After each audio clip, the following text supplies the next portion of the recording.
Selamat pagi, perkenalkan nama saya Sarah Cecilia. Saya dari kelas 2 MB4.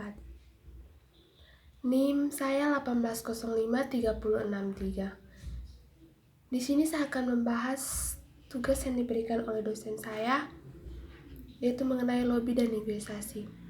Tugas ini diberikan pada hari Rabu, tanggal 29 April 2020, dan ini merupakan tugas yang ketujuh tentang karakter negosiasi yang handal. Nah, di sini dia terbagi menjadi 3, yaitu kesabaran, fleksibel, dan fokus pada tujuan bersama. Nah, yang pertama itu kesabaran, di mana informasi membanjiri di era sekarang. DP akibat dan torang malah makin berharap segeranya selesai dengan cepat. Nah, sebenarnya dalam era digital ini, ritme torang hidup ini jadi terburu-buru dan sangat cepat dan hampir non-stop begitu. Tiap menitnya makin berharga, seakan-akan itulah potongan bait terakhir yang tersisa for torang. Nah, di sini torang makin tidak sabar ingin segera menerima informasi sesegera mungkin. Padahal dalam negosiasi hal ini fatal dan lebih akibat. Nah, di mana pihak yang lebih sabar akan memegang kendali negosiasi. Nah, dia yang sabar akan mendesak pihak lain untuk menyerang ketika kecemasan mereka meningkat. Lebih dari itu, ketika torang bersabar dan akan lebih sedikit membuat kesalahan dong. Nah, seperti yang saya alami ketika nanti torang mau beli rumah dang begitu atau mengontrak dang. Torang harus agendakan untuk berbicara dengan para tetangga-tetangga atau torang pecalon tetangga dang. Nanti, nah torang harus torang harus baku dapat pemilik rumah yang torang mau beli dang atau torang mau kontrak. Nah, torang harus dengarkan baik-baik apa yang dia bilang. Lalu DP peluang dan DP proses itu torang harus temui pemilik rumah itu dan begitu. Nah, atau jika tidak, torang memungkinkan pembicaraan dengan penghuni rumah sebelumnya. Dengar baik-baik, lalu torang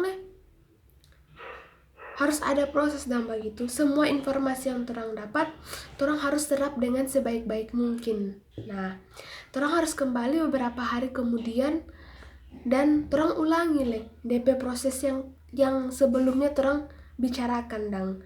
Nah, dengan lebih cermat. Nah, di sini jika torang berhasil mendapatkan kepercayaan dari pemilik rumah tersebut, nah di sini otomatis si pemilik itu rumah dan dia mungkin saja akan mendapatkan tawaran dang for torang yang lebih murah. Nah, atau fasilitas yang lebih memadai dang begitu for torang. Nah, di sinilah kepercayaan orang lain itu bertumbuh seiring bertambahnya kesan positif yang Anda akibatkan. Nah, disinilah dia berproses, butuh waktu perbincangan yang ringan, jauh dari kesan yang formal dan begitu. Nah, menghapus sekat-sekat psikologis antara Anda dengan orang lain. Nah, di sini sehingga memungkinkan terjalinnya hubungan positif bagi semua pihak untuk saling mengenai atau mempercayai. Nah, di sini kita makin menghargai dah bahwa semakin banyak waktu yang torang sediakan dang untuk bernegosiasi, semua semakin sedikit kesalahan yang torang ciptakan. Nah, jadi torang ada pengalaman sebelumnya dang. Di sini kan sudah dijelaskan. Torang itu harus semakin menghargai bahwa semakin banyak waktu yang tersedia untuk bernegosiasi dengan pihak negosiasi atau calon negosiasi. Nah, di sini semakin sedikit terang, di sini semakin sedikit dan begitu terang kesalahan yang terang buat. Nah, yang kedua itu fleksibel. Nah, fleksibel ini dia ketika terang bernegosiasi, terang membuat segala macam asumsi tentang kebutuhan pihak lain atau keinginan, tujuan, opsi, strategi, jenis karakternya. Nah, di sini tantangan terbesar for torang le adalah asumsi-asumsi berpotensi yang salah. Nah, anggapan dasar kita yang bisa jadi salah dang for orang lain, ataupun itu orang memang trompe kesalahan sendiri dang pengetahuan yang seringkali dang menipu karena pada dasarnya torang le melihat dang yang ingin torang lihat dan ketika mendengar apa yang torang ingin dengar. Nah, torang le harus melihat dan mendengar dan menurut kita le cocok dan nyaman bagi tapi diri sendiri. Nah, ketika torang membuat dugaan dan ketika torang menolak mengubahnya begitu, saat datang informasi baru sebetulnya torang ini terperangkap dalam penjara mental torang pe diri sendiri Nah, di sini ketika torang membuat dugaan-dugaan, torang harus tahu persis apakah itu benar atau salah. Nah, negosiator yang berhasil membuat dugaan tetapi mereka cukup fleksibel untuk segera mengganti dugaan sebagai respon atas keadaan yang berubah. Nah, itulah sebabnya ketika torang membaca proses penemuan oleh Thomas Alva Edison. Nah, di sini kita torang seharusnya memahami penemuan tersebut. Dikarenakan fleksibilitas itu. Nah, di sinilah dia Alva Edison memang gigi DP orang. Dia kayak kalau dia ingin melakukan sesuatu dia harus memang betul-betul dapat Mas di sini justru kebalikannya. Nah, di sini dia melakukan suatu eksperimen 10.000 kali, bahkan dia mungkin ataupun orang tidak pahami secara mendasar adalah Alva Edison ini tidak melakukan percobaan yang sama sebanyak 10.000 kali. Bayangkan 10.000 kali dia melakukan percobaan. Nah, kalau menurut orang sih itu wow, luar biasa Nah, di sini dia melakukan 10.000 eksperimen yang berbeda-beda. Dia sebelumnya salah, tetap dia akan rubah DP eksperimen itu. Kalau ternyata kalau terang biasa terang melakukan suatu kesalahan, nah biasanya di situ dia tak ulang lagi. Nah, kalau dia nyanda dan dia menguji 10.000 hipotesis yang berbeda. Nah, dan dia segera meninggalkan setiap eksperimen yang gagal terus Bayangkan 10.000 kali dia salah, kok dia tetap akan ganti ulang dengan yang berbeda. Nah, dia tetap tinggalkan tuh eksperimen yang salah. Setiap eksperimen yang gagal secepat mungkin dia harus ganti Nah, di sini saran yang tepat adalah orang harus gigi pada tujuan. Tujuan itu utama itu apa fleksibel dalam proses pencapaian. Nah, yang ketiga ini fokus pada tujuan bersama. Nah, di mana setiap orang melihat dalam dunia dengan cara berbeda. Negosiator itu berhari-hari melihat situasi dari sudut pandang orang lain. Gunakan sepatu orang lain sebagai pijakan dalam memberikan pihak kesepakatan dan pakailah topi orang lain untuk menilai kesediaan mereka terhadap kesepakatan yang orang tawarkan. Nah, di sini hargai gagasan orang lain dengan mempercayai bahwa gagasan tersebut bernilai bermanfaat. Nah, ketika orang menghargai kerjasama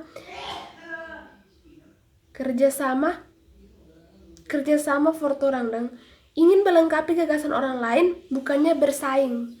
Nah, di sinilah para negosiator yang handal berhasrat besar agar pihak lain juga mendapatkan apa yang mereka kehendaki dang.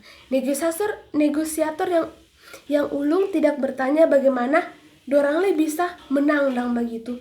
Nah, nak mungkin orang setiap melakukan negosiator, nak mungkin orang menang terus, pasti saatnya orang down dang. Nah, tetapi bertanya bagaimana saya dapat membantu negosiator yang lain agar merasa puas dan begitu. Nah, fokus menentukan apa yang dorang anggap penting dari yang tidak dan begitu. Nah, kesuksesan mengalir seperti efek samping yang tidak diharapkan, tetapi orang le tidak terrelakan kehadirannya di dalam hidup yang orang habiskan melayani orang lain dengan memberi manfaat pada dunia nanti. Nah, di sini dia topik terakhir tentang menutup negosiasi. Nah, menutup negosiasi dalam proses penjualan tentu akan tiba waktunya orang menutup negosiasi dengan klien. Tetapi penutup negosiasi penjualan merupakan sebuah momen paling menentukan, dan inilah seringkali membuat para pembisnis atau para marketing dang begitu dorang kayak was-was dang. Nah, apakah dorang usaha ini akan berbuah kesepakatan deal atau tidak? Nah, di sinilah maka dari itu tahap akhir dari sebuah rangkaian proses negosiasi bisnis sangat penting untuk orang le. Nah, ada beberapa acuan yang bisa dilakukan untuk membuat proses penentuan penjualan ini berjalan dengan baik untuk kedua belah pihak di sinilah ada beberapa acuan yang bisa dilakukan untuk membuat proses penentuan penjualan ini berjalan dengan baik untuk kedua belah pihak, terbagi menjadi 4. Yang pertama itu dia melakukan komunikasi dengan jelas, yang kedua melakukan kontak mata, yang ketiga berikan sedikit humor, yang keempat tentang selalu tersenyum. Nah, di sini kita akan jelaskan yang pertama itu tentang melakukan komunikasi dengan jelas. Nah, orang saat melakukan negosiasi dengan klien atau calon negosiasi, orang harus melakukan komunikasi yang jelas. Jangan kayak orang saat melakukan komunikasi kayak biasa kan orangnya tidak mengerti dan apa yang orang bilang, atau orang lebih biasa salah karena orang saking gugupnya salah baca cerita dan lain orang itu. Nah, di sini komunikasi adalah unsur utama dalam sebuah negosiasi. Komunikasi yang baik dan lancar umumnya akan menghasilkan negosiasi penjualan yang baik dan sebaliknya. Nah, jika orang mengawali proses negosiasi penjualan ini dengan komunikasi yang baik dan lancar, akan sangat disayangkan jika komunikasi ini yang tidak diakhiri dengan baik. Nah, di sini dengan komunikasi yang jelas dengan baik orang calon klien ini dan calon negosiator ini akan percaya bahwa orang bekerja secara profesional dan for dorang nanti.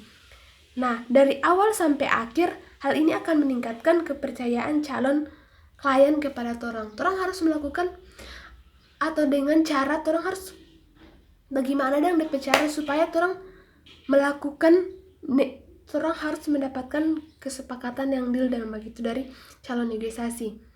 Nah, yang kedua itu tentang lakukan kontak mata. Nah, di sinilah itu penting. Dimana di sinilah orang pecalankan pasti kan berpikir oh ini orang dia mungkin berhargai dan begitu. Karena orang kebanyakan orang saat menjelaskan dan apa yang orang materi sendiri dan orang biasa tidak melihat ke arah orang dan begitu. Karena saking gugupnya stokang begitu. Nah, di sini selain komunikasi yang jelas dan baik, orang harus melakukan kontak mata yang baik kepada calon klien saat menutup negosiasi penjualan ini. Bahkan untuk proses akhir dalam negosiasi ini, orang harus perlu lebih serius dalam melakukan kontak mata dari sebelumnya. Hal ini dikarenakan proses penutupan akan menjadi penentu apakah DP hasil negosiasi ini apakah DP hasil negosiasi penjualan ini akan sukses atau tidak dang.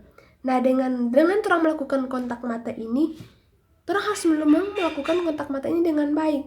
Saat proses penutupan negosiasi, saat proses penutupan penjualan, calon klien akan menilai lang for orang ini yang orang akan menilai orang keseriusan dalam proses negosiasi nanti dengan dorang.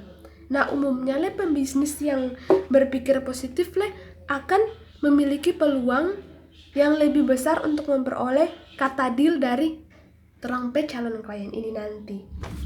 Nah yang ketiga ini dia tentang berikan sedikit humor. Nah di sini kita mau jelaskan ini penting dang. Rata-rata penting sih dari 4 ini yang sebentar kita jelaskan. Nah yang ketiga ini berikan sedikit humor. Nah humor adalah sebuah obat ketegangan dari beban berat pikiran. Maka setelah orang dan calon klien sudah serius dalam presentasi dan tanya jawab dalam proses negosiasi ini, orang harus bisa membuat humor pada akhir sesi penutupan nanti dan begitu. Nah dengan humor proses penutupan negosiasi penjualan, Anda akan terasa sangat rileks dan begitu, kayak terang berasa gugup dari awal sampai akhir. Dia kayak seakan-akan kayak luar biasa dan kayak terus suatu melakukan humor dan begitu.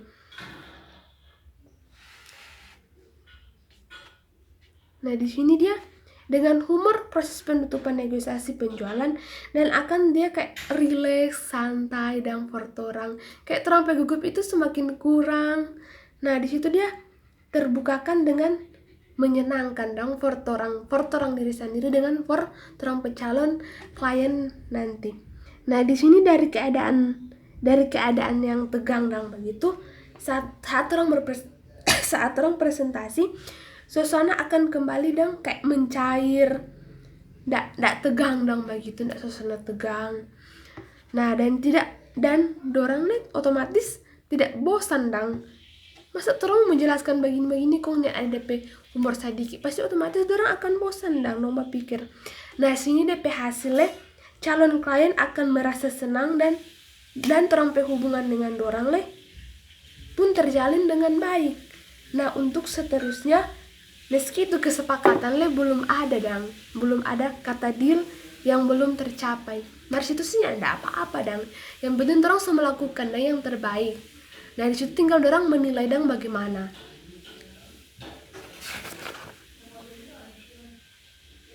Nah di sini yang terakhir ini selalu tersenyum. Bentuk negosiasi yang terakhir ini selalu tersenyum. Ya, nah yang keempat ini dia tentang selalu tersenyum. Nah jika orang biasa kan orang kan masing-masing kan beda tuh. Ada yang selera humor tinggi, ada yang nyanda, ada yang bisa humor, ada yang bisa nyanda. Nah di sini jika orang kurang bisa humor, jangan terlalu memaksakan diri dan jangan seakan-akan orang minta humor dan orang lain orang mau paksa. Nah di situ buat orang lain biasa mudah tersinggung dan di situ mungkin orang berpikir bahwa ini orang nggak pandai humor kayak pada begini dang. Nah disinilah orang bisa melakukan cara lain, yaitu dengan memberikan orang senyuman dang. Orang tunjukkan orang senyum ini bahwa tulus dang. Orang bahwa benar-benar melakukan negosiasi ini dengan betul-betul. Nah di sinilah itu senyum itu dia adalah senjata untuk bisa menunjukkan kepada calon klien bahwa orang ini sangat menghargai dan di pertemuan ini. Orang menghargai pertemuan dengan orang calon klien ini dan negosiasi calon klien dan nanti. Nah di sini orang lalu bagaimana jika kemudian calon klien memutuskan tidak jadi membeli tawaran tawaran yang orang jelaskan tadi. Sebenarnya ada masalah dan namanya orang manusia itu tidak selamanya orang gagal terus pasti ada setiap saat orang menang. Nah di sini saat orang melakukan usaha ndak mungkin langsung dapat dong begitu, ndak mungkin dong. Itu ada sih yang terjadi, ndak semua orang. Nah di sini apakah orang harus cemburu dan murung? Sebenarnya ndak begitu sih. maksudnya torang terima apa adanya dang. Itu mungkin torang belum torang perjeki sendiri dang. Nah di sini deh torang tentu saja ini adalah sikap yang tidak dianjurkan dalam torang bernegosiasi.